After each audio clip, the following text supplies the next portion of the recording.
yung ulit so ngayon guys, ituturo ko kung paano natin i-reconnect itong ATS natin. So meron tayong ATS, remove natin siya, yung kanyang instruction sa remove.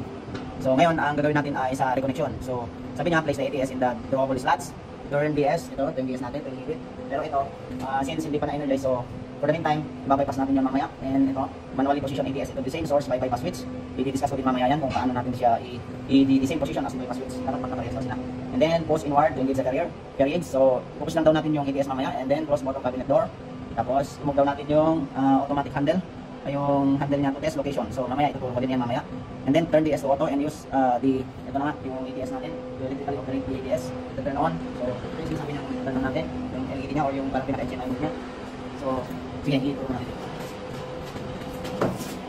So dito sabi niya, dapat daw parehas yung position ng ATS natin sa itong bypass source. So itong bypass source natin, nasa bypass open siya ngayon. So ipaliwanag ko lang simpleng detail. Meron tayong bypass 1, which is the source 1 for the normal power, and bypass 2 is the source 2 para sa ating EDG or emergency diesel generator. So dito naman, nakikita nyo ito yung mismong ATS natin. Yung ATS natin, meron siyang 1, which is yung ating normal power. Ito yung bypass natin niya, yung 2 para sa generator. So sabi niya, dapat magkaparehas yung position nito sa position doon sa taas. Silalagay natin siya dyan sa gitna, sa mga bypass open. Balik lang muna natin, tapos sasalpak natin. Huwag muna pare. Okay. So ito, pakita ko lang konting detail dito sa loob ng ATS. Itong loob ng ATS, dito natin isasalpak. Yung gitna natin, ito ay para doon sa power supply. Ito nga sa taas, para sa generator, terminal ng generator load. Generator supply, ito yung source 1 natin.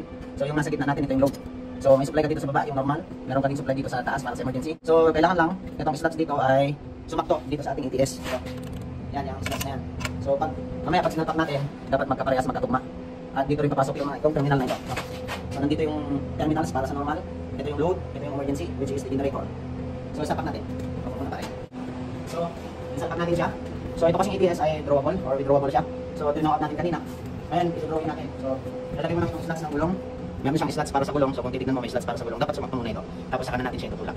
So ngayon na isalpak na natin itong ATS dito sa kan, pero sa kanyang base, pero hindi pa siya fully na-connect dahil naka-draw out pa siya. So i-drawin natin siya. So para ma-drawin natin siya, kailangan i-bypass natin yung inhibit. Yung bypass ng inhibit ay nasa loob. Meron tayong spring sa loob na kailangan iangat. Ito. Yan. Yan, yung spring na yan, kailangan nating iangat para ma-bypass yung inhibit. So iangat natin siya, tapos hilahin natin itong handle ng pababa. Ganyan, pababa para mag-drawin itong ATS natin pumasok. So hilahin natin ng medyo malakas, ng may persa, katamtamang persa, para sa ganun ay pumasok doon sa kanyang slots. At dito sa likod naman, hindi ko kasi mabidyuhan, kung kakapain mo dito sa likod, meron siyang parang titik, isang bakal na nakadiretso siya, at merong itong pinapasukan na bilog. So ito yung magiging guide ng ATS para hindi siya lumihis. Para pag nag-draw in tayo, hindi lumihis itong ATS natin. So meron yung butas na doon sa loob, dito papasok yung kanyang pinaka-pointer na rod. Yun yung magiging guide niya papasok sa loob. So, i-demo natin guys. So ayan guys, i-drawin natin. Kasama ko si Paring Alex, partner ko. Malpitan din yan.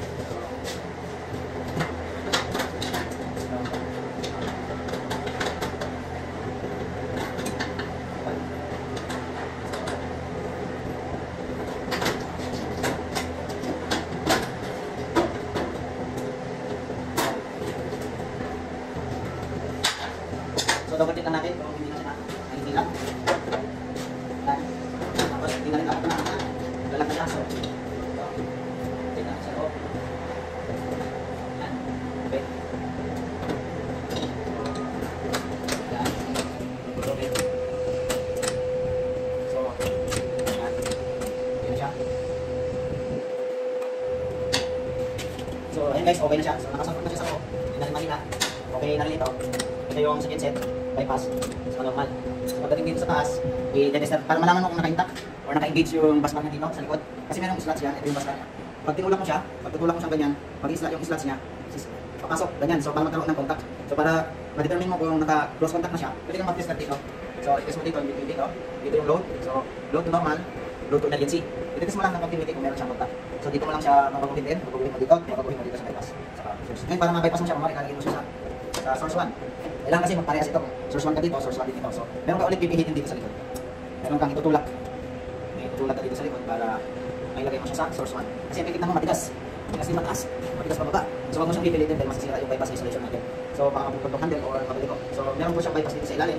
Yan. Tutulak mo lang ganyan tapos ilalim mo. So, nasa bypass source 1 ka na. So, dahil nasa bypass source 1 ka na, parehas na kayo ng position ng ATS. Pwede mo na siyang i-test. Source 1. Source 1 to loop.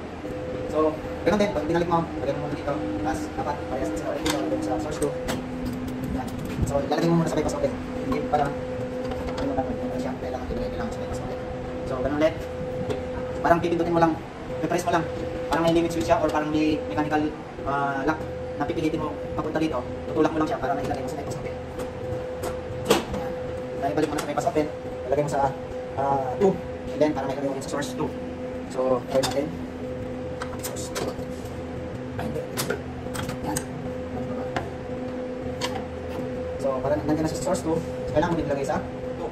So, ito ay lang naman, pag i-manual mo, hindi pa na-ito guys, during commissioning na ito. Kasi, normally, ito ka na sa may pinaka-HMI board niya, hindi ito advice na gagawin mo ng energize yung ating normal sa or emergency automatic. So, hindi mo siya pwede gawin na energize yung circuit. Naka-energy siya. Ito gagawin mo lang pag maintenance ka, mag-load ka.